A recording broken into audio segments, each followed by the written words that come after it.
Hey everybody, welcome to Overtime with the Oregonian. I'm Billy and this is Pete, and we're here to talk about the 6A baseball and softball championships that'll be going down on Saturday. Baseball's going to be played at Volcano Stadium in Kaiser. Don't call it Salem. Don't call it Salem. The folks in Kaiser don't like that. Kaiser Station. They have a nice target there. They do. And the softball playoffs will be at Oregon State University in Corvallis. So, Pete, our baseball matchup features two pretty familiar faces in the 6A baseball circle. Sheldon and West Lynn. Break it down for us. Yeah, two obviously familiar powerhouse teams, but they've really kind of come into this championship game from totally different angles. Sheldon's done it with their bats. They beat Beaverton 20-7 in the quarterfinals, and then they had that epic comeback against Clackamas that I was at, 11-10 victory in the semifinals.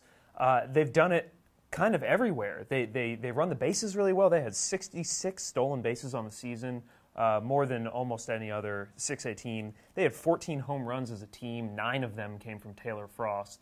That's a bat that you got to watch out for. On the other side, West Lynn came at it kind of from a pitching perspective. Carson Lindell, their ace, threw a one-hitter. Let me make sure I'm getting this right. An 8-inning one-hitter versus Central Catholic in the quarterfinals in their 2-1 win. And then just in the semifinals, Jordan Daly no-hit McMinnville for 6 2/3 innings, and they got a 1-0 win. They're really coming at it from different perspectives, but I think it's a little bit of a misnomer to try to say that this is hitting versus pitching. I think West Lynn can get it done from the plate, too. In their first 2 playoff matchups, they scored 12 runs, 10 runs. Will Matheson with a solo home run in the semifinal game.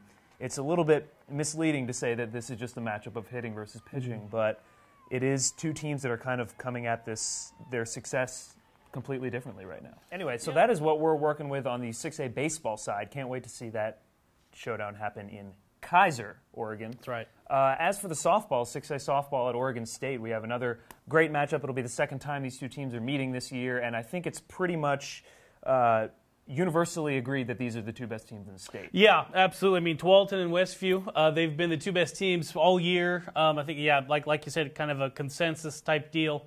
And in typical softball fashion, pitching. Both these two teams have incredible ace pitchers.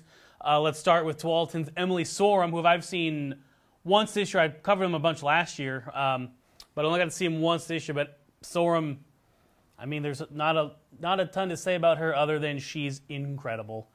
158 2/3 of an inning pitched this season. Her ERA is 0.35. 0.35 earned run average. Let that sink in. Yeah, just hang on. We'll wait. All right. 317 Ks in those innings, 40 walks, so that equates to about a 7.9 to 1 strikeout to walk ratio. That's incredible. Walks and hits per innings pitched, 0.542. I mean, that's just another insane stat that she's got. She's undefeated on the season. The game that Tualatin lost, she was not factored in the decision. She only threw 2/3 of an inning on that game against West Lynn, I believe is who they lost to.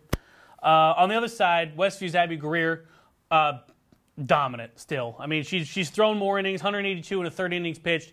ERA 0.88. I mean, obviously that's incredible still. I mean, even though it's not 0.35, but 4.89 to 1 strikeout to walk ratio.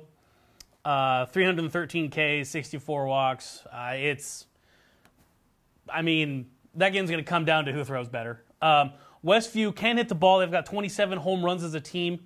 Kylie Alto has 5 home runs, hitting .430 for the Wildcats. Kelsey Day leads the team with 6 home runs and has an on-base percentage of .511. Just a freshman, too. Yeah. And also another thing for Westview, 87% stolen base success rate. They hardly get thrown out trying to steal.